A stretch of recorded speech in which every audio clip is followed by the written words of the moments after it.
En mis dulces 16, mis 3 hermanos llegaron a casa con una chica llamada Sofía. Se arrepintieron, murmuró Santiago. Una vez que estuvimos en el coche, las puertas se cerraron detrás de nosotros, como una sentencia final. Siento si me excedí, es que no me cabe en la cabeza. ¿Qué clase de hermanos eligen a una extraña por encima de su propia hermana? Miré por la ventanilla, viendo cómo la lluvia se extendía por el cristal. No siempre fue así, susurré. Solían tratarme bien, fui la bebé sorpresa, el milagro tardío. Mis padres ya estaban hasta el cuello en el Imperio Ferrer. Para cuando llegué yo, ya bien entrados en sus 40, criarme se convirtió en el trabajo de mi hermano. Recuerdo una vez que me metí en problemas en la escuela. Nada grave, solo una broma. El director llamó a mis padres, pero en su lugar apareció Alejandro, vestido con una corbata torcida, fingiendo ser nuestro padre. Siempre nos protegió a mí y a Javier, imprudente, ruidoso, leal de la forma en que solo los niños pequeños pueden serlo. Una noche le dije que quería ver estrellas fugaces. A medianoche, me sacó a escondidas por el garaje, sabiendo perfectamente que mamá lo desollaría vivo si se enteraba. Nos tumbamos en la hierba húmeda del parque, contando estrellas como si tuviéramos todo el tiempo del mundo en aquel entonces. Ellos eran todo mi universo. Luego llegó el día justo antes de mis dulces 16. Mamá y papá se fueron en lo que debería haber sido un viaje de negocios rutinario, una reunión rápida con un líder del cartel en el sur. Nada inusual, pero su avión se estrelló. Ambos se fueron al instante. Alejandro fue quien trajo sus cuerpos de vuelta. Apenas tenía 30 años, pero de la noche a la mañana se convirtió en la columna vertebral del Imperio Ferrer. El hombre de más confianza de papá, Emilio, el aliado más cercano de papá, murió con ellos ese día. Supuestamente dejó una hija, Sofía, así que mis hermanos la trajeron a casa, insistiendo en que la tratáramos como familia. Lo que no sabían o no les importó averiguar fue que Sofía no era la hija de Emilio, era su sobrina enfermiza. Su verdadero nombre era Ana. Lo descubrí por accidente durante una visita al hospital, sus expedientes. Me di cuenta entonces de que ella y su madre se habían esforzado al máximo para borrar a Ana y reinventarla como Sofía, la trágica huérfana con una historia lacrimógena. Mis hermanos podían apoyarla. Se lo dije a Alejandro. Le rogué que investigara más a fondo. Lo hizo. Luego volvió a casa y me acusó de mentir. «No hagas esto, Valentina», dijo fríamente. «No te conviertas en el tipo de chica que inventa historias por celos. He visto el expediente de Sofía, es la hija de Emilio. Después de lo que ha pasado, se lo debemos. Si su padre no hubiera muerto salvando horas, todavía tendría una familia. Pero yo sabía la verdad. Sofía se había abierto camino en nuestras vidas, un calculado sollozo a la vez. Sabía cómo enfrentarme a mis hermanos, cómo hacérsela inocente. Cuando la pillé husmeando en el estudio de papá, le dije que se fuera. Para cuando mis hermanos se enteraron, mis palabras se habían torcido en veneno, como creían que había mentido una vez. Les fue fácil pensar que volvería a mentir. Sofía me reescribió como la mocosa malcriada, la reina del drama celosa, y mis hermanos le creyeron. Incluso cuando saltó a la piscina helada en diciembre sin nadie más que yo alrededor, les fue fácil decidir que yo la había empujado. «¿Estás bien?», preguntó Santiago. Ahora, arrancando el coche, bien, dije, volviéndome hacia la ventanilla. Me temblaban los dedos mientras me secaba las lágrimas. Solo unos días más y me habría ido. Si no podían honrar mi verdad, entonces, ¿qué sentido tenía ser honesta? Que se queden con sus bonitas mentiras. Yo tenía una nueva vida que construir, una que no los necesitaba. A la mañana siguiente volví al laboratorio Ferrer. Estaba a medio camino de finalizar un nuevo compuesto, cuando oí voces resonando por el pasillo. Alejandro había traído a Sofía. «No puede estar aquí», espeté, saliendo de detrás de la mampara de pruebas. «Estamos en medio de ensayos». «Solo quería echar un vistazo», dijo Alejandro despreocupadamente. Salí a la azotea a fumar, un mal hábito que rara vez me permitía. Cuando volví, el compuesto había desaparecido. Lo encontré metido en el fondo de la basura, arruinado. Me temblaban las manos. No necesitaba cámaras para saber quién lo había hecho. Encontré a Sofía tomando té en la sala de descanso. «¿Tiraste el nuevo compuesto?», pregunté en voz baja. Sus ojos se abrieron de par en par, luego brillaron con lágrimas. «Por favor, Valentina, no hice nada». Justo en ese momento, Alejandro entró furioso. «¿Qué demonios estás haciendo?», Ella tiró nuestra fórmula. Está arruinada. Su mandíbula se tensó. ¿Tienes pruebas? Si no, no la trates como a una criminal porque sé. Sí sé. La voz de Alejandro se suavizó, solo para ella. ¿Lo hiciste? Ella negó con la cabeza. Eso fue suficiente para él. Las puertas del ascensor se cerraron ante mí. Más tarde, las palabras de Alejandro todavía resonaban. Has estado extraña últimamente. No puedes atacarla así. Le sostuve la mirada. Hermano, si no lo hizo, bien. Pero si lo hizo, ¿qué estás protegiendo exactamente? ¿A la oveja o al lobo con piel de cordero? Mañana era el día de la partida. Pensé que mi última noche en casa pasaría tranquilamente hasta que Mateo llamó. Es mi cumpleaños, dijo en voz baja. Ven a casa a cenar, Sofía no está. Fui. Por un momento, casi se sintió como en los viejos tiempos. Pasta, vino, pastel, risas como conversación, hasta que Alejandro dijo con cuidado. Sobre tu guardia, Santiago. Necesitas saber que gente como esa a veces se acerca por las razones equivocadas. Tiene vínculos con el grupo Guzmán. Se me heló la sangre. Santiago es un buen hombre, dije con calma. Si te importara conocerlo, lo verías. Los ojos de Alejandro se endurecieron. Javier empujó su silla hacia atrás de un golpe. Ella ya no es de la familia, malcriada y ciega. Me levanté, al menos yo no estoy fingiendo. La cena se disolvió en el caos. Me fui sin mirar atrás. Llegó el día de la partida. Santiago llegó temprano. ¿Lista?, preguntó. Asentí. Mi vida con el grupo Guzmán comenzó en México. Su complejo parecía más una mansión moderna que una fortaleza de un cartel. El propio señor Guzmán me recibió, refinado, encantador, peligroso. Si hay alguien a quien quieras contactar, hazlo hoy, dijo. Después de esta noche, estarás fuera de la red. Saqué mi teléfono. Mi pulgar se cernía sobre cada nombre. Alejandro, Javier, Mateo. Elegí a Alejandro. La línea sonó. Luego contestó Sofía. Está ocupado. Puedes decirme lo que necesites decir. De fondo, oí risas. Alejandro, Javier, Mateo. Despreocupados, felices, fríos sin mí. Nada, dije secamente. Solo comprobando. Colgué, saqué la tarjeta SIM y la aplasté bajo mi tacón. Mañana no habría una Valentina Ferrer. Solo una chica con un nuevo nombre y una nueva vida. El nombre que me dieron fue Mia Cano. Parecía ordinario en el papel, pero se sentía como un cuchillo deslizándose entre dos costillas y separándolas.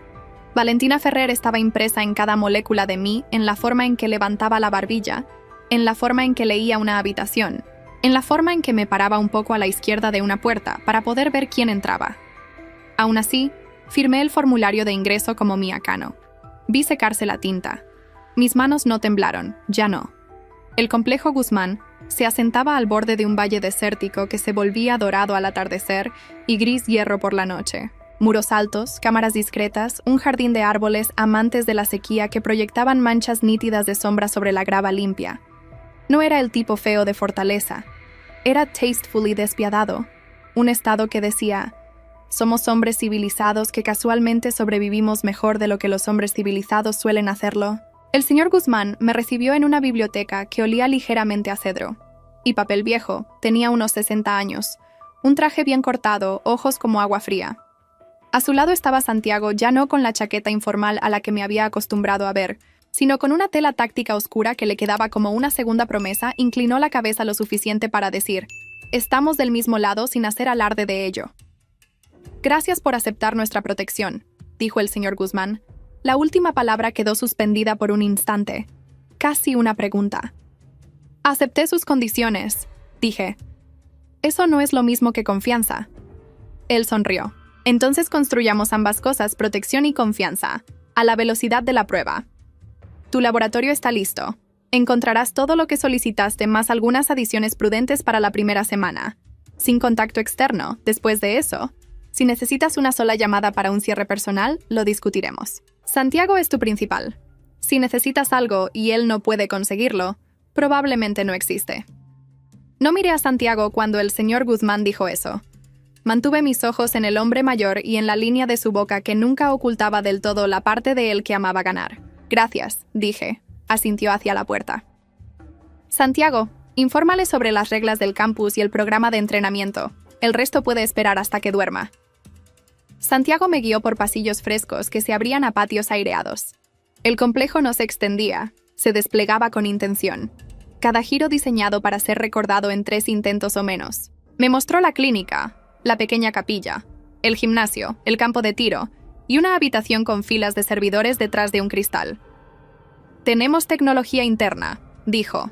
«Nada sale a menos que esté destinado a salir y nada llega sin ser revisado 2 veces». «Suenas orgulloso», dije. «Estoy orgulloso cuando los sistemas funcionan. Soy cuidadoso cuando hay personas dentro de ellos». Llegamos al laboratorio y se me cortó la respiración. Aunque me había ensayado para no darles a estas personas esa satisfacción. Estaba impecable. Bancos modulares, 2 campanas, almacenamiento refrigerado que zumbaba a un tono bajo perfecto. Instrumentos colocados en ángulos pensados para que un cuerpo como el mío se moviera eficientemente. Una pequeña oficina con una puerta que se cerraba suavemente y una caja fuerte en la pared, cuya combinación establecería con mis propias manos. Un cajón cerrado con cuadernos nuevos, sin rayas, un portalápices. Una planta en una maceta blanca que sobreviviría a mi negligencia. ¿Quién eligió la planta?, pregunté. Una mujer llamada Luz que dirige las instalaciones. Santiago dijo. Ella piensa que los laboratorios parecen hambrientos sin algo verde. Toqué una hoja. Era resistente, mate, viva. Intentaré no matarla, dije. No lo harás, dijo. Luz dice que es indestructible. Dijo lo mismo de ti. Un músculo en mi garganta se tensó. No deberías decir cosas así, le dije. Hace que la gente intente demostrar que está equivocada. No respondió. Me guió por el inventario del laboratorio mientras yo asentía y lo asimilaba. El grupo Guzmán no había escatimado.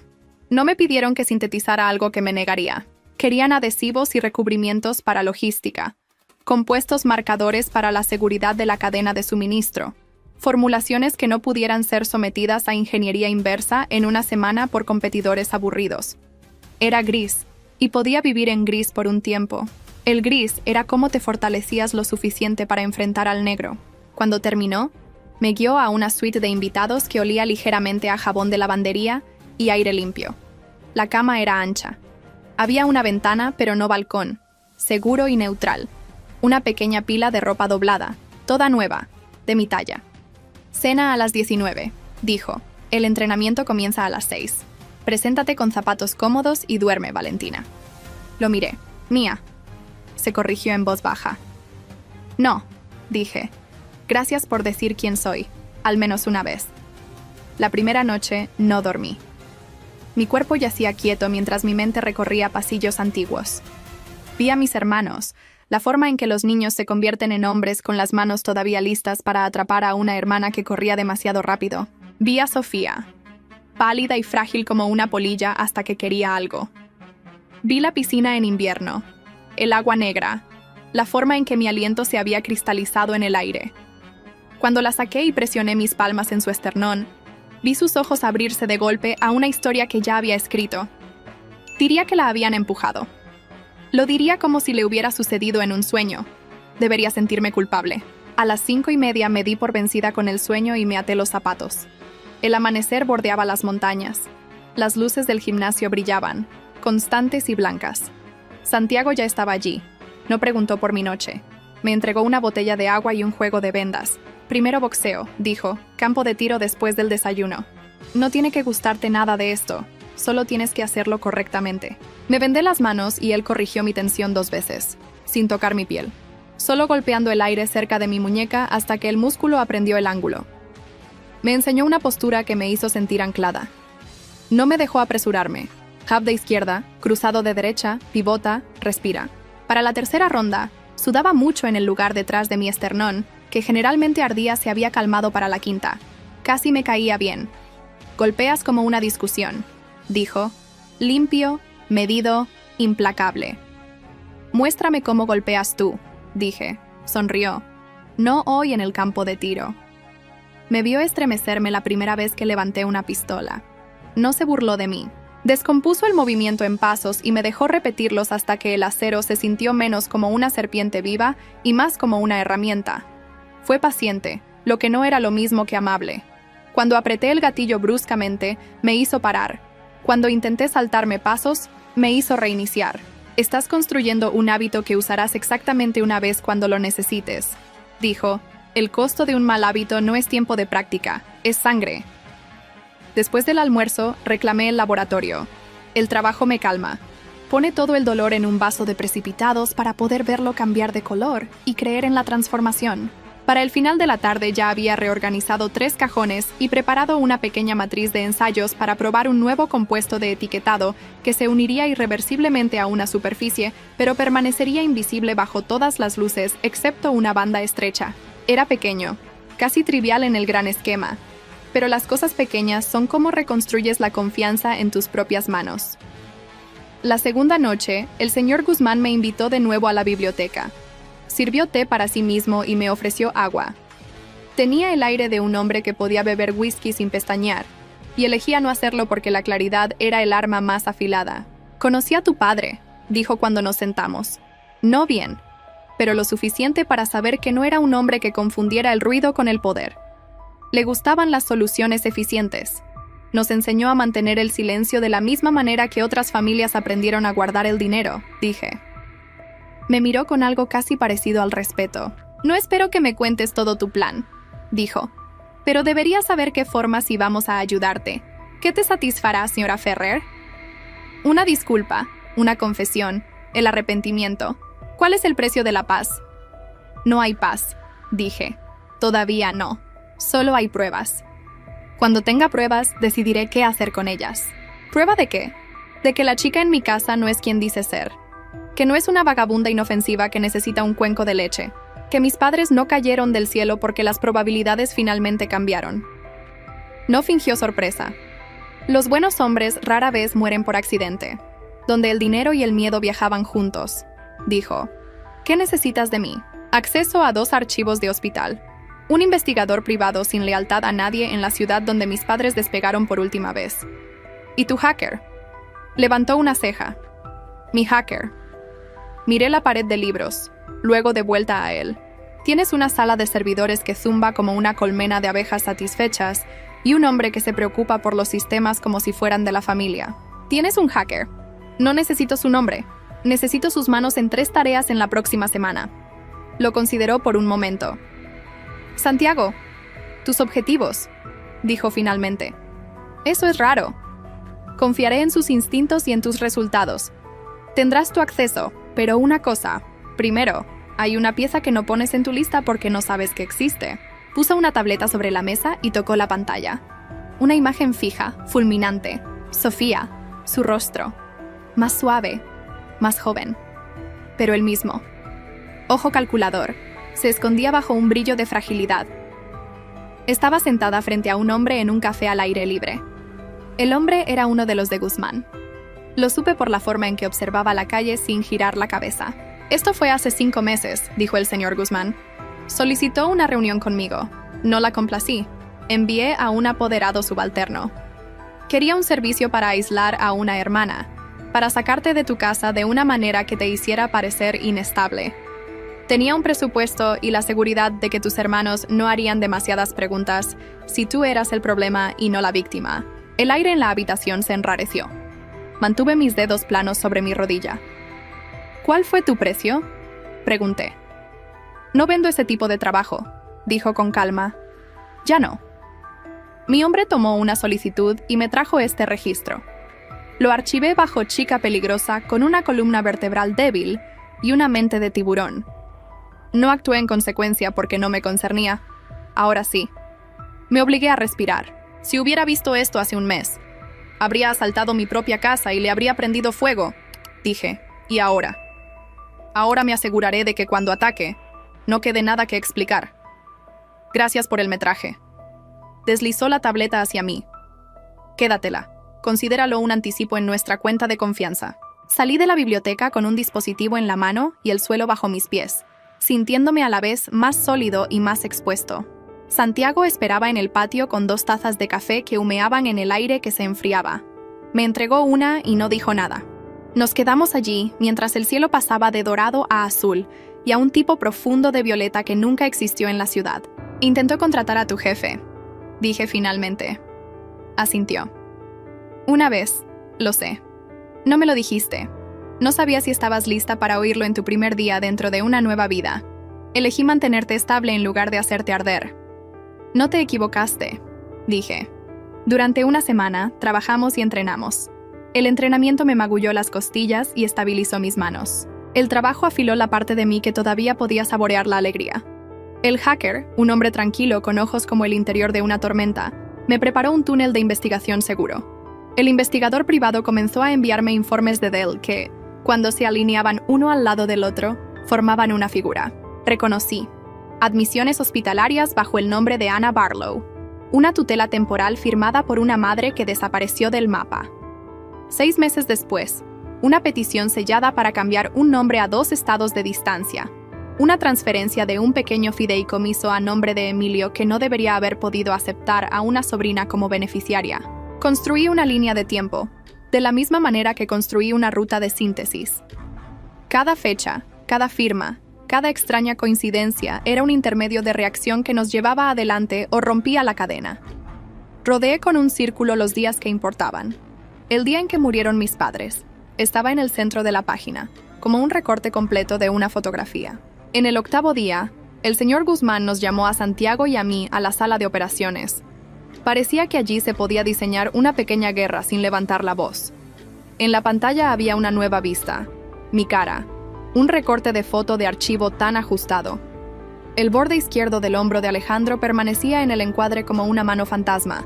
Ferrer, sospechosa de robo de materiales patentados, vista por última vez saliendo del país, la familia coopera con las autoridades. Por favor, póngase en contacto con la línea directa de seguridad de REER con pistas creíbles.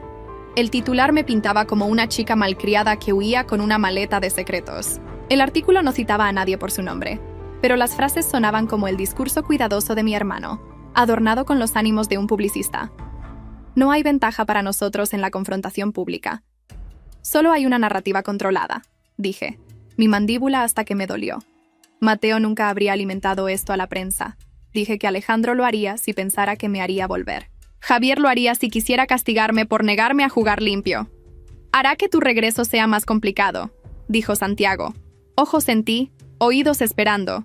Pero la presión rompe las mentiras descuidadas. Deja que sigan hablando. El señor Guzmán cruzó las manos. Esto no es una sorpresa para nosotros, dijo. Lo nuevo es el ritmo. Alguien quiere que vuelvas a la correa rápido antes de que construyas un caso más grande. Eso significa que algo está programado pronto. Sería más seguro para ellos si estuvieras sentada en una habitación tranquila en casa lamentando tu desobediencia. El investigador privado hizo ping en mi bandeja de entrada segura como para confirmar el pensamiento. Había encontrado una anomalía en el registro de mantenimiento del avión de mis padres. Una orden de trabajo presentada la noche anterior a su partida bajo un código. Mi padre solía priorizar las comprobaciones de seguridad. El problema era que el código se envió desde una dirección IP en nuestra propia casa a las 2 de la mañana. Las credenciales de usuario pertenecían a un empleado subalterno que había estado de vacaciones esa semana. La firma de la máquina coincidía con el portátil del grupo administrativo y el punto de acceso Wi-Fi utilizado para el inicio de sesión era uno que no llegaba al estudio, a menos que estuvieras de pie junto a las puertas del balcón. En el balcón, susurré. ¿Qué balcón?, preguntó Santiago, el de mi padre, fuera del estudio. Vi la escena como si estuviera caminando por ella. De noche, la casa dormida, excepto por una luz debajo de una puerta. Alguien de pie en el balcón, con un portátil abierto, robando el acceso desde el punto más cercano que no despertaría los registros del sistema dentro del propio estudio. Alguien que sabía lo suficiente para imitar una rutina y no lo suficiente para ocultar el rastro más simple. Alguien que había aprendido la casa caminando por ella como si fuera suya. Volví a ver las imágenes, de la tableta, Sofía con su suave suéter, la forma en que observaba a la gente observándola, la forma en que construía una historia que necesitaba que escucharan, luego se la entregaba pulcramente empaquetada en un santiamén. Necesitamos los registros del aeropuerto, dije. Las cámaras alrededor del hangar de mantenimiento. Los ángulos de los murciélagos. Nadie los comprueba hasta que un abogado los exige. Necesitamos los registros de acceso al software de programación. Y necesitamos enviar una solicitud del registro de servicio de la caja negra bajo un código. El señor Guzmán puede conseguirlo. No dice alquiler ni nada parecido. Lo tendrás, dijo. Moveré a 3 hombres del trabajo de dinero a esto, pero entiende lo que eso significa. Quien quiera que haya hecho esto sentirá que te acercas. No esperarán junto a una puerta abierta la próxima vez. A la mañana siguiente, el programa de entrenamiento añadió una línea más en una fuente contundente: conducción defensiva. Santiago me lanzó un juego de llaves y señaló una pista cortada en la parte trasera de la propiedad. Un circuito serio con conos y barreras de hormigón que no perdonarían la estupidez. Esto parece una exageración, dije. Es la cantidad justa de muerte, dijo. Conduce. Durante 2 horas, me enseñó a convertir un coche en una decisión que podía tomar en lugar de una esperanza. Me enseñó a frenar bruscamente sin pánico, a sentir el cambio de peso bajo mis manos, a dar marcha atrás como si la carretera detrás de mí fuera la que había planeado tomar. Cuando me temblaron las manos, me hizo respirar. Cuando el neumático chirrió, dijo: «Bien, óyelos ahora, para que no los oigas por primera vez cuando alguien intenta arrinconarte». A mitad de la sesión, le llegó un mensaje en la radio segura que llevaba enganchada al cinturón. Su rostro se quedó quieto por un segundo, de una manera que había aprendido que significaba que estaba reorganizando piezas en un tablero mental. La bajó y me hizo señas para que entrara. «Tenemos que hacer una carrera», dijo. «No es opcional». Uno de nuestros contactos está listo para entregar un bloque de imágenes del aeropuerto. No lo guardará para nosotros. Pasado el atardecer. Solo ruta secundaria. Bajo perfil. No necesitó preguntar. Siempre, dije. Salimos por una puerta de servicio en un sedán anodino. Sol del desierto. Apoyé una mano en la parte posterior de tu cuello. Santiago condujo el primer tramo y me entregó el volante y se sentó a observar los espejos. La ciudad se desarrollaba en carriles lentos y pintura descolorida. Aparcamos a 2 calles de una pequeña tienda de electrónica, cuyo escaparate mostraba 3 televisores baratos que reproducían 3 canales diferentes. Nuestro contacto era una mujer con el pelo muy tirante y una boca que no malgastaba palabras. Me entregó una unidad del tamaño de mi uña del pulgar y negó con la cabeza: «No». Cuando metí la mano en el bolsillo: «Esto es un favor a un hombre que una vez envió un médico a mi hermana a medianoche porque podía». Ella dijo: «Tienes 40 minutos antes de que un hombre muy aburrido con un traje muy aburrido venga a pedir lo mismo. Los aburridos me asustan. Vuelven con papeleo y el tipo de amabilidad contra la que no puedes luchar». Salimos por el callejón trasero y nos metimos en el tráfico con la facilidad de personas que lo habían ensayado. Estábamos a 3 curvas de la autopista cuando una furgoneta salió demasiado rápido de una calle lateral y besó nuestro parachoques trasero. Un golpecito de amor. Revisé el espejo, parabrisas vacío, conductor demasiado bajo o demasiado inteligente para mi línea de visión. «Ve», dijo Santiago. Fui. Nos arrinconaron 2 manzanas más tarde con un camión que se incorporó como si fuéramos invisibles. Una segunda furgoneta apareció en el carril izquierdo. El conductor sostenía un teléfono en la oreja como un salvavidas.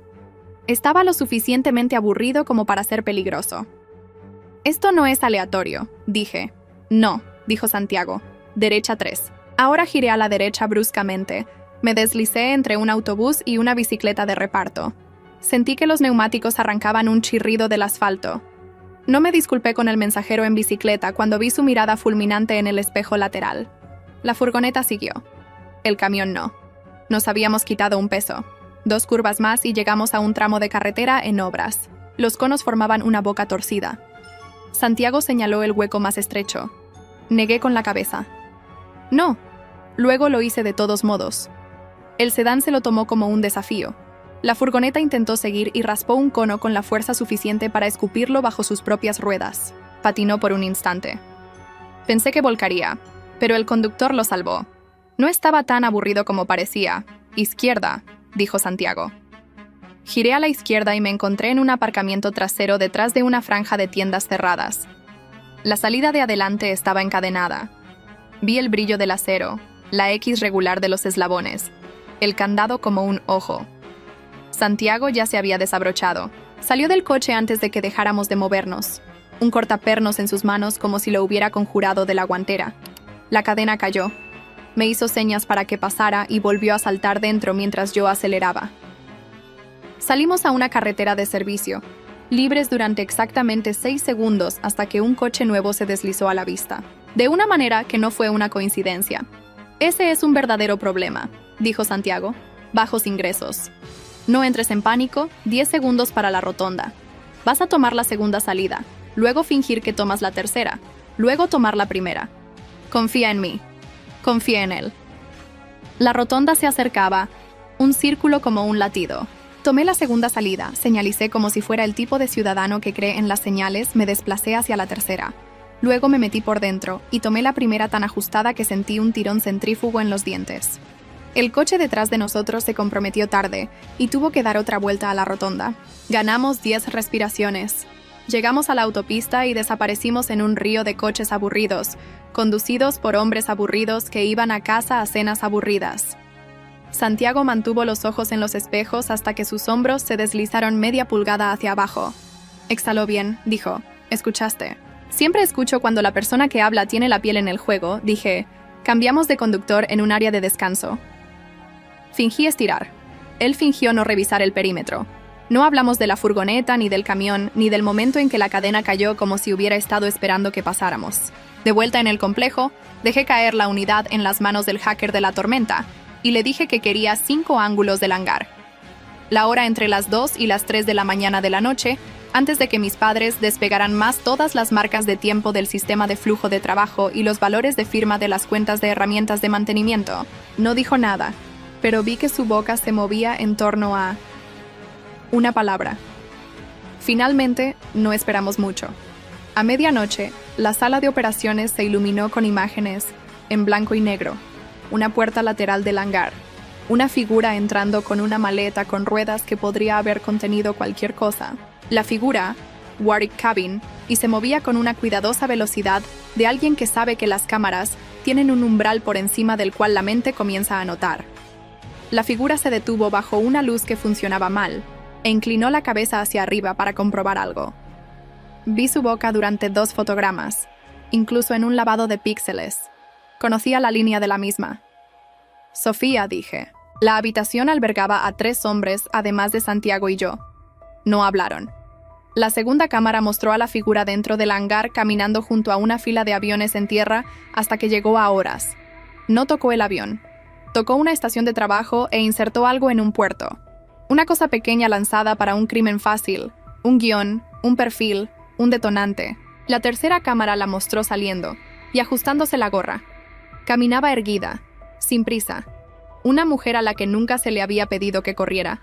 Parecía una voluntaria en una venta de pasteles. Parecía una hermana a la que le darías las llaves de tu casa porque habías decidido creer en la bondad de la misma manera que un niño cree en el verano. Las marcas de tiempo coincidían con la orden de trabajo falsa en el sistema de mantenimiento. El rastro de IP que el investigador había encontrado en nuestra casa contó la otra mitad que ella había hecho la señal desde el balcón. Para crear la solicitud que desbloquearía el acceso al hangar, luego condujo hasta el aeropuerto para entregar el código. Eso haría pasar una actualización nocturna sin activar las alarmas, diseñado para amenazas exteriores. Nava Nata, Bomba Nata Blade. Una bandera de software que convenció a la aviónica para que te le dijera una mentira benigna durante el primer ascenso. Una mentira que se agravaría hasta el fallo bajo un conjunto particular de condiciones atmosféricas. Raro, trágico, desafortunado. El hacker congeló el fotograma en el momento. Ella inclinó la cabeza. Lo amplió, destrozó la imagen, pero amplificó mi certeza. Me ardía la garganta. Envía copias de esto a un lugar. Especificaré, dije. Entregas secretas. Un espejo en la nube bajo una cuenta aleatoria. Una bóveda en una jurisdicción que no responde rápido a nadie. Si me levantan de la calle esta noche, quiero que esto siga caminando a todos los lugares que puedan contenerlo. Considéralo hecho, dijo el hacker. Santiago se quedó tan quieto que pude oír el tejido de su camisa asentarse. No me tocó. No intentó hacer que el momento fuera pequeño. Gracias por sobrevivir lo suficiente para ver esto, dijo. Pensé en Alejandro, en la forma en que me había mirado en nuestra cocina como si me hubiera convertido en un insecto que necesitaba ser quitado de la manga de nuestra familia. Pensé en Mateo, esta creencia sincera de que el amor era una discusión que nunca abandonabas. Pensé en Javier, listo para explotar en cualquier dirección que hiciera que la casa se sintiera lo suficientemente ruidosa como para ahogar su culpa. Pensé en esta chica, esta Ana, que se hacía llamar Sofía, que había entrado en nuestra casa con manos suaves y una voz suave y la voluntad de borrar cualquier piedra que no sirviera a su camino. La puerta de la sala de operaciones se abrió. El señor Guzmán entró, un teléfono en la mano que parecía demasiado pequeño en su elegante agarre. Dijo en la mesa y puso el altavoz. Una voz llenó la habitación, cortada y firme. Alejandro no dijo mi nombre. No dijo hola. Dijo esto. Solicitó una reunión mañana en terreno neutral. Tenemos un problema que necesita una solución limpia. Trae a mí a Cano o no traigas nada. Santiago no me miró. El señor Guzmán no se movió. El silencio era un plato blanco y limpio esperando el primer corte para mostrar lo que se había estado escondiendo dentro del pastel.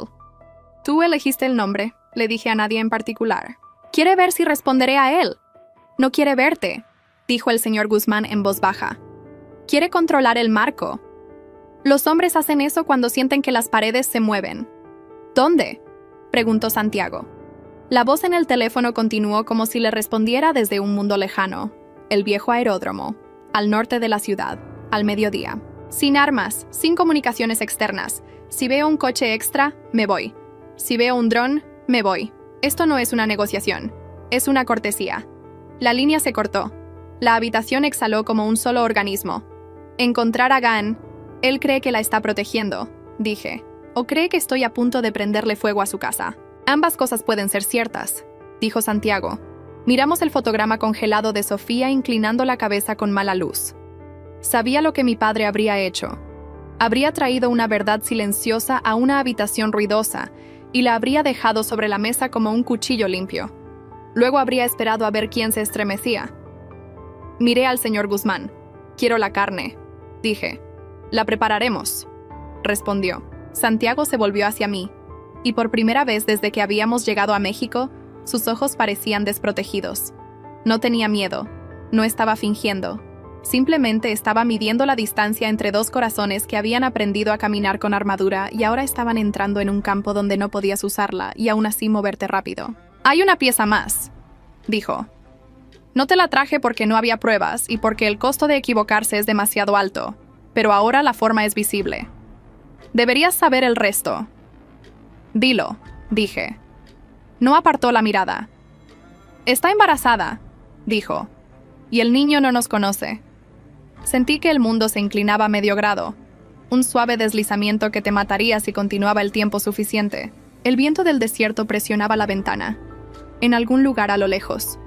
Un perro ladró una vez y se detuvo como si le recordaran mantener la paz.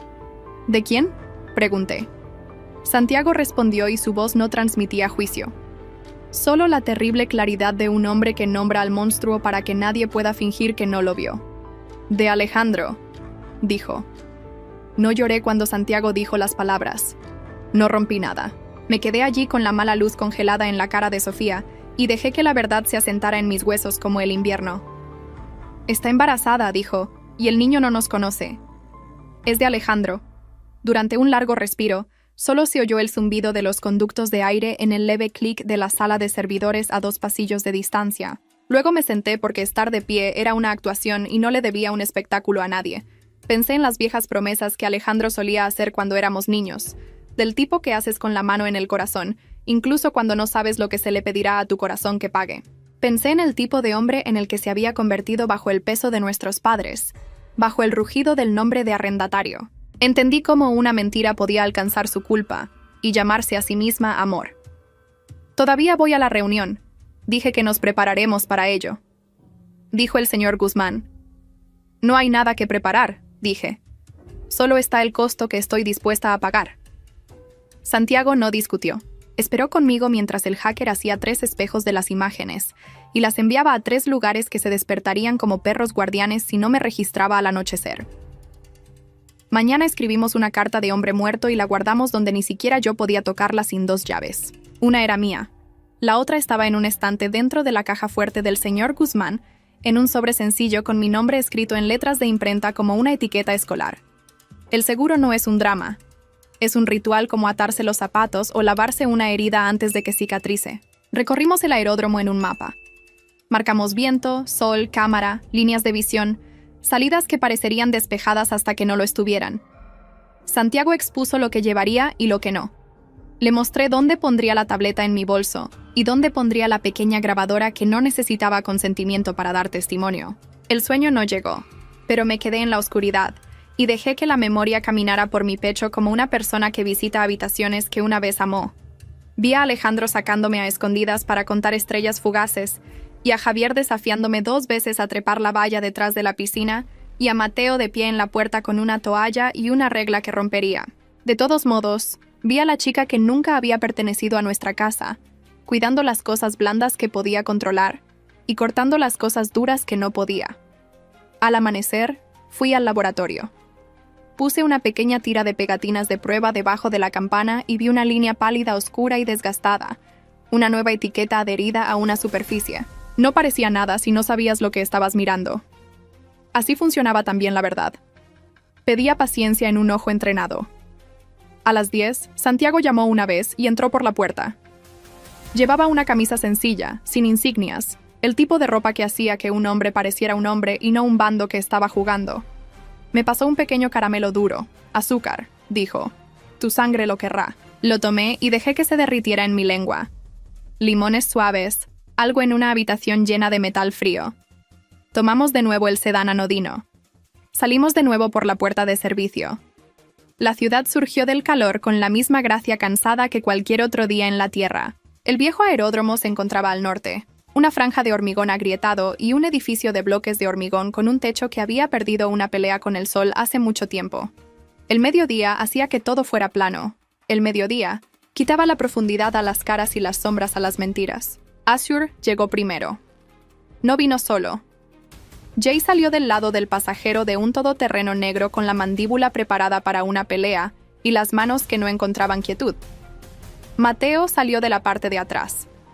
Se parecía exactamente al niño que solía hacernos té cuando estábamos enfermos, y leía las instrucciones 2 veces antes de intentar algo.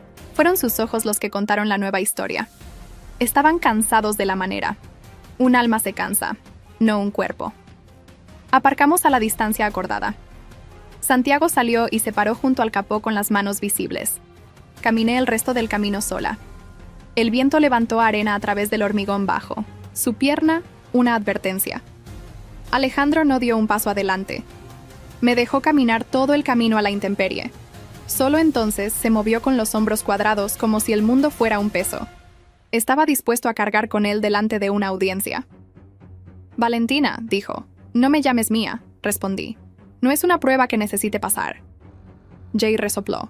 Te ves igual para alguien que supuestamente huyó del país con nuestros secretos. ¿Suenas igual para alguien que supuestamente creció? Dije. Mateo tragó.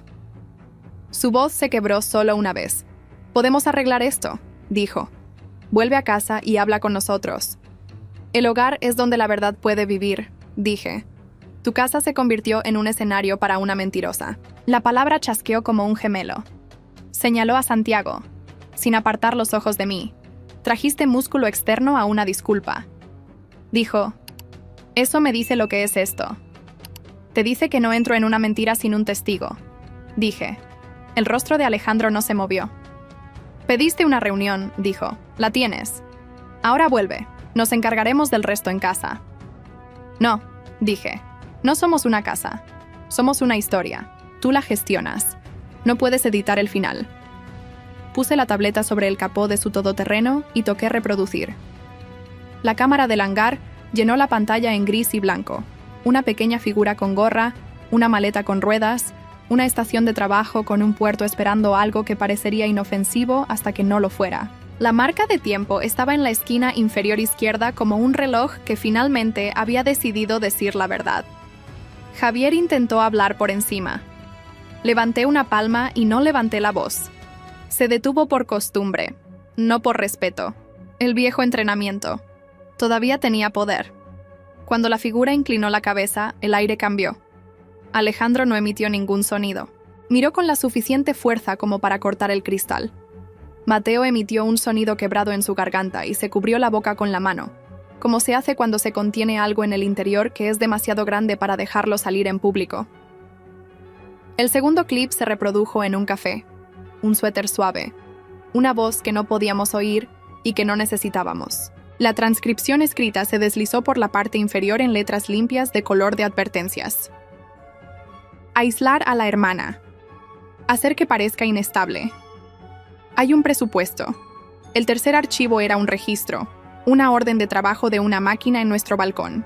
A las 2 de la mañana, Se usaron las credenciales de un empleado subalterno, mientras se tomaba una foto de los dedos de los pies en la arena, a 4 estados de distancia. Era una prueba mundana, del tipo que siempre corta más profundo. No era dramático, era práctico. Era una lista de las mandíbulas de un mentiroso. La mandíbula de Alejandro se flexionó. No me miró. No miró a sus hermanos. Mantuvo los ojos en la tableta como un hombre que mira una última oportunidad. ¿Dónde está ella?, pregunté. Nadie respondió. El viento lo hizo. Empujó un rizo de hierba amarilla a través del hormigón, lo único suave en millas. Sé que quieres manejar esto en casa, le dije a Alejandro, pero el cielo ya lo manejó. El costo no es nuestro para decidirlo más. El sonido de un coche rodó desde la carretera, todos nos giramos. Un crossover blanco se detuvo en el calor, limpio y rápido. La puerta se abrió antes de que el motor se apagara. Sofía salió con un vestido de pizarra que la hacía parecer frágil y cara. Su pelo yacía liso contra su cráneo. Sus manos revolotearon una vez, luego se cruzaron sobre su estómago en un gesto. Tan perfecto. Podría haber sido impreso en la caja que contiene la palabra madre. Vio la tableta. Me vio a mí. Vio las filas de mis hermanos y la forma en que sus cuerpos formaban un muro. Creyó que todavía podía atravesarlo, Valentina, dijo. Gracias a Dios. Hemos estado muy preocupados. ¿Te ves bien? ¿Te están alimentando? Se detuvo cuando llegó al borde del espacio entre nosotros. Era buena con la distancia. Podía medirla hasta la pulgada. Esa piedad de Aaron. No deberías estar aquí, dijo Alejandro. Ella lo ignoró.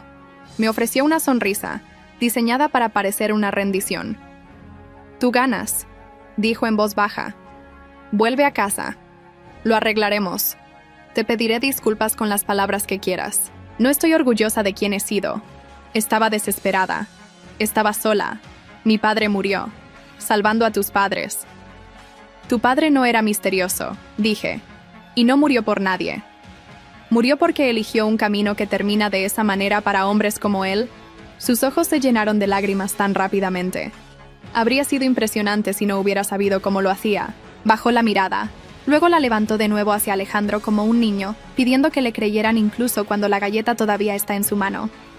La pantalla de la tableta se oscureció y nos reflejó a los 4, como un lago falso. Se vio a sí misma allí. Enderezó la boca en una forma que no implicaba llorar. Siempre quisiste una hija, le dijo a Alejandro. Me dijiste que te estoy dando una. Él se estremeció. Me estás dando un hijo, no una verdad, dijo ella. Se quedó quieta. De la manera en que la presa se queda quieta, cuando se ha quedado sin árboles. Los probadores no son admisibles, dijo Jay, su voz agarrando la procesada de la manera en que los hombres que se ahogan la agarran. Lee el tribunal de nuestras casas, dijo Mateo. Su voz era tranquila pero cortante. Siempre lo había sido. Santiago nunca se movió. Se quedó como un poste bajo el sol y observó sus manos. Sofía cambió de táctica sin dejar que el aliento se le cortara en la garganta. Se volvió hacia mí y colocó su palma ligeramente sobre su vientre. ¿Odias a un niño?, preguntó. ¿Llevarás tu ira a una guardería? No odio a un niño, dije. Odio lo que hiciste para asegurarte de que uno se interpusiera entre nosotros como un escudo mientras caminabas limpia. No hay pruebas de que tocara ese avión, dijo. Podría ser cualquiera con una gorra. Hay pruebas de que tu boca pidió mi exilio, dije. Hay pruebas de que tu nombre usó un sistema esa noche. Hay pruebas de que tus manos sostuvieron una llave de una puerta que no podrías haber abierto sola. Hay pruebas. Te encontré en el estudio de mi padre y me mentiste como si estuvieras practicando un idioma. Naciste hablándolo. Dio un paso atrás y miró a Alejandro de nuevo como si dijera, somos los razonables. Podemos arreglar esto. Si mantienes los ojos en mí y no en el grito. Si vamos, todavía puede ser nuestro. Alejandro no se movió. Cuando habló, su voz sonó como el interior de una habitación cerrada. ¿Tocaste ese avión?, preguntó. Ella no respondió. Contó los segundos y los sopesó contra sus lágrimas. Luego se giró hacia un lado como si alguien allí pudiera decirle quién ser. No había nadie. El viento la rodeó y tiró del dobladillo de su vestido. Si me pides una confesión en este lugar, dijo muy suavemente, no me amas. No te estoy pidiendo una confesión, dijo. Te estoy pidiendo una puerta para salir de la mentira. La mentira se movió. Dejó caer la esquina de su bonita boca. Mostró los dientes. ¿Crees que puedes desecharme?, dijo. Y ahora la voz era un gruñido. Normalmente lo guardaba para baños cerrados y habitaciones oscuras. ¿Crees que puedes convertirme en una villana para sentirte mejor por perder el control? No puedes. Hiciste una promesa cuando me pediste que me quedara. Hiciste una promesa cuando me tocaste y lo llamaste destino. Hiciste una promesa cuando me dijiste que tu casa era mía. No puedes retractarte de eso porque alguien encontró un viejo video de una chica con gorra. Nunca fuiste una chica con gorra, dije. Eras un cuchillo en un suéter. Se giró rápidamente. Un parpadeo de movimiento dirigido a la tableta sobre el capó. Santiago dio un paso adelante al mismo tiempo que yo. Estaba más cerca. Puso su palma sobre el dispositivo y no miró su mano cuando golpeó la suya. No lo hagas, dijo. Y no fue una amenaza. Fue un límite. Su pecho subió y se sintió como un pájaro golpeándose contra una ventana. Luego sonrió, pequeña y malvada. ¿Crees que esto importará en una semana?, dijo. ¿Crees que hombres como nosotros no saben cómo enterrar historias? Nadie aquí es un hombre como tú, dijo Santiago. Ella rió una vez. Un sonido brillante que no pertenecía al lugar donde estábamos parados. Se alejó con las palmas hacia arriba como una dirección escénica que dice que soy inofensiva mientras alcanzo lo que no puedes ver. 3 coches coronaron la carretera. Blanco, negro, blanco. Eran coches silenciosos hasta que no lo fueron. Aparecieron con la certeza paciente de personas que sabían exactamente hasta dónde podía estirarse la ley. Cuando hombres como el señor Guzmán se lo pedían, aparcaron en una fila que cerraba la única salida fácil. 2 agentes de paisanos salieron y mostraron sus placas donde el sol pudiera bendecirlas. Uno de ellos pronunció mi nombre, de la manera en que se pronuncia. Un expediente que has leído hasta el final. Nos gustaría hacerle algunas preguntas, señora Ferrer. Nos gustaría que viniera con nosotros. No les respondí. Miré a Alejandro. No, dijo. No se la llevarán. ¿Quieren la historia? Tomen a la que la escribió. Señaló a Sofía. Su mano no tembló. No sé si fue porque era valiente o porque estaba vacío. Los agentes mantuvieron sus rostros donde el sol pudiera verlos. Tenemos una orden para la incautación de dispositivos conectados al incidente de la aeronave, dijo el primero.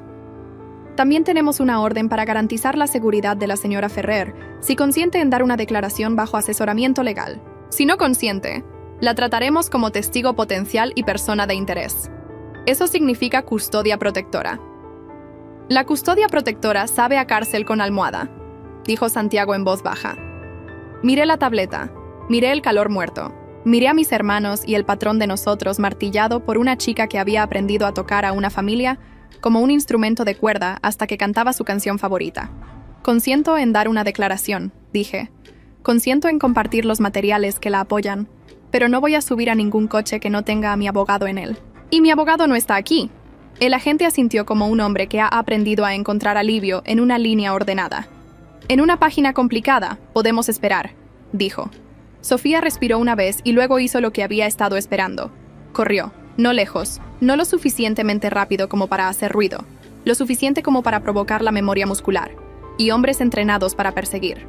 Jay se abalanzó hacia adelante. Alejandro lo agarró del brazo y lo sostuvo con tanta fuerza. El viejo dolor despertó, a ambos. Mateo no se movió. La vio correr como si viera una vida de casi señoras. Finalmente tropezó. Santiago no persiguió. No tenía 2. Una mujer del coche blanco se interpuso en el camino de Sofía y la dejó chocar contra el duro contorno de una placa. El segundo agente cerró la curva.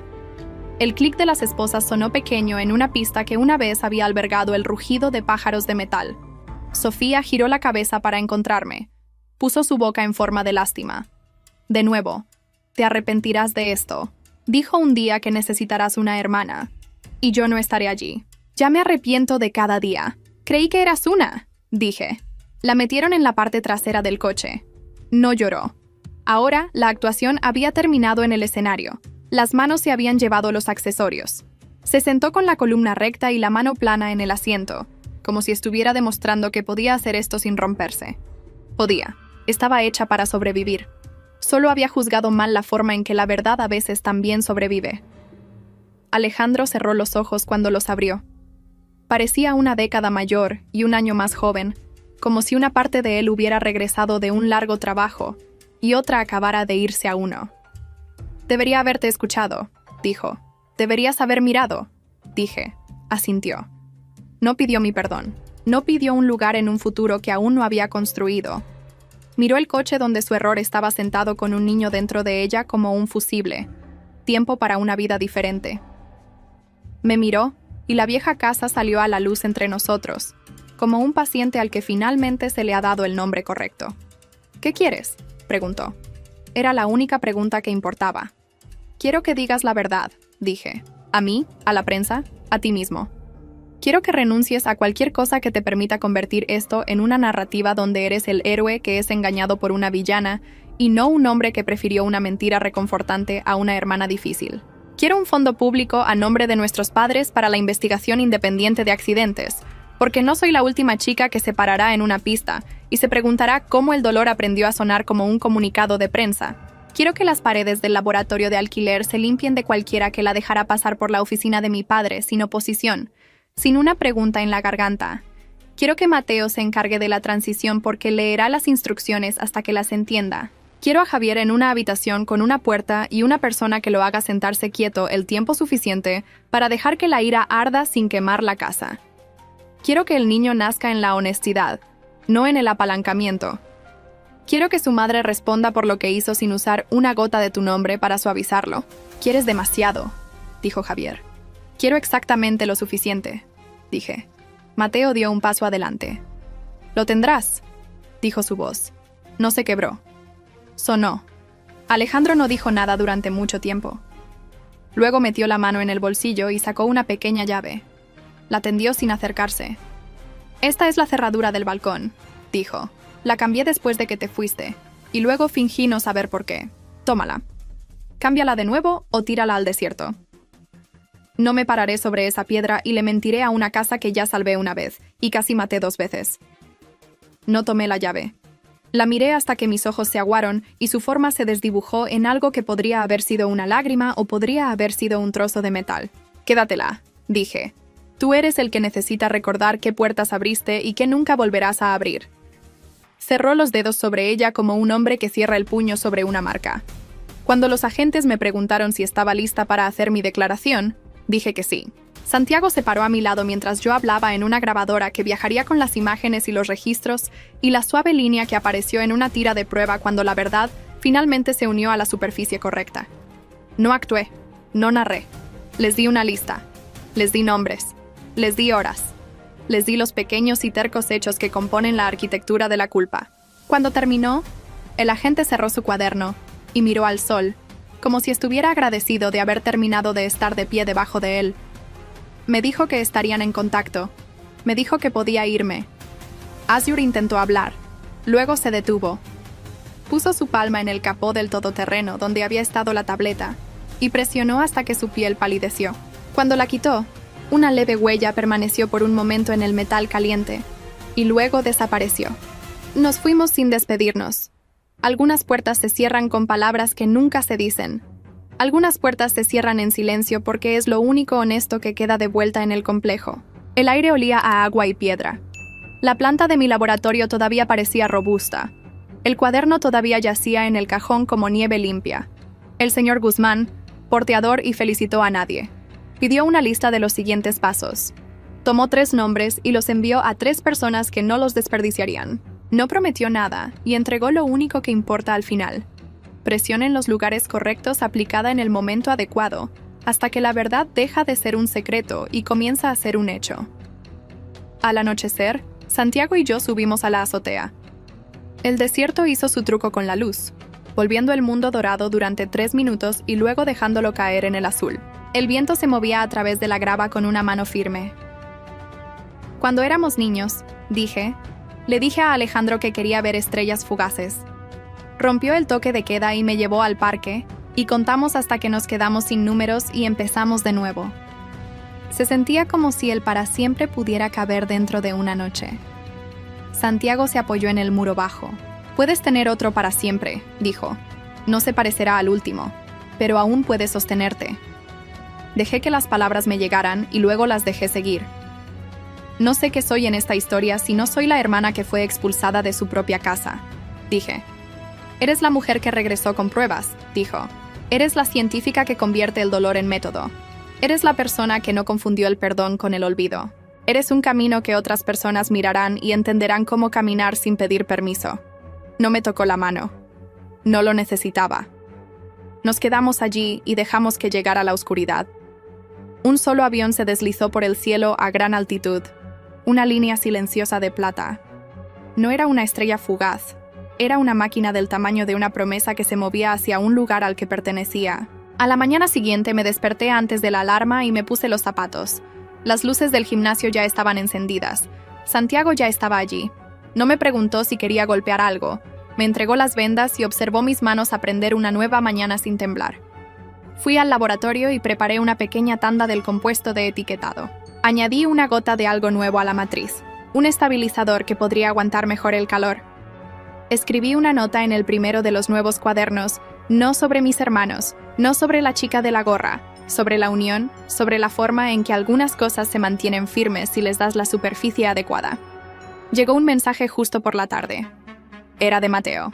Sin florituras, sin disculpas, una sola línea. Dijimos la verdad. Cerré los ojos y dejé que llegara el alivio. De la misma manera que llega la lluvia en un lugar seco, repentina, ruidosa y sagrada. No respondí. No necesitaba mis palabras para hacer lo que la casa necesitaba que hiciera. Necesitaba mi ejemplo. Ya lo tenía. Más tarde, Santiago y yo condujimos 1 hora hacia el desierto hasta un lugar donde la tierra se hundía en un suave cuenco lleno de cielo. Nos sentamos en el capó y contamos las lentas luces tempranas. No estrellas, aviones, satélites. Una estación espacial a la deriva que hacía un delgado camino como el mar de una herida cerrada. Me preguntó si me quedaría con el nombre. Me habían dado a mí a Cano. Sabía diferente ahora que la lucha principal había terminado. Sabía menos a herida, más a herramienta. Lo usaré hasta que no lo necesite, dije. Volveré a ser Chi Renner cuando el nombre signifique quién soy, y no lo que me hicieron. Asintió como un hombre que cataloga datos. No lo usaría mal. Me miró con esos ojos firmes que hacían que el pánico pareciera pequeño. No me llamó valiente. No me llamó fuerte. No me llamó nada en absoluto. Me deslicé del capó y me paré con los pies en el polvo y la cara al viento. El desierto se extendía en todas direcciones. Abierto, duro y honesto. Respiré hasta que el aliento bajó por completo y volvió a subir por completo. Una vez, hace mucho tiempo, pedí estrellas fugaces, el niño que se convertiría en un hombre hecho. Claro, las vi y creí en él para siempre. Hoy pedí pruebas. La mujer en la que me convertí las trajo a casa. Habría audiencias, habría declaraciones, habría abogados que intentarían decir la palabra accidente hasta que perdiera su significado. Habría un bebé que no sabría qué tormenta lo había hecho y no lo necesitaría. Habría una casa que aprendió a decir la verdad en voz alta, y una familia que aprendió a guardar silencio de la manera correcta. De nuevo, no como un arma, sino como una promesa. Habría mañanas como esta y noches en las que el viento se levantaba y la planta de mi laboratorio se inclinaba hacia él. Si las quintas plantas pudieran rezar, habría trabajo, del tipo que usaba mis manos, y me salvaba de la rodilla para realizar, del tipo que hacía que las cosas pequeñas se unieran exactamente donde debían. Santiago recogió las vendas y las arrojó al coche. Miró al horizonte y luego a mí. «¿Lista?», dijo. Asentí. No necesitaba un nuevo nombre para responder a la pregunta. Eso importaba siempre, dije.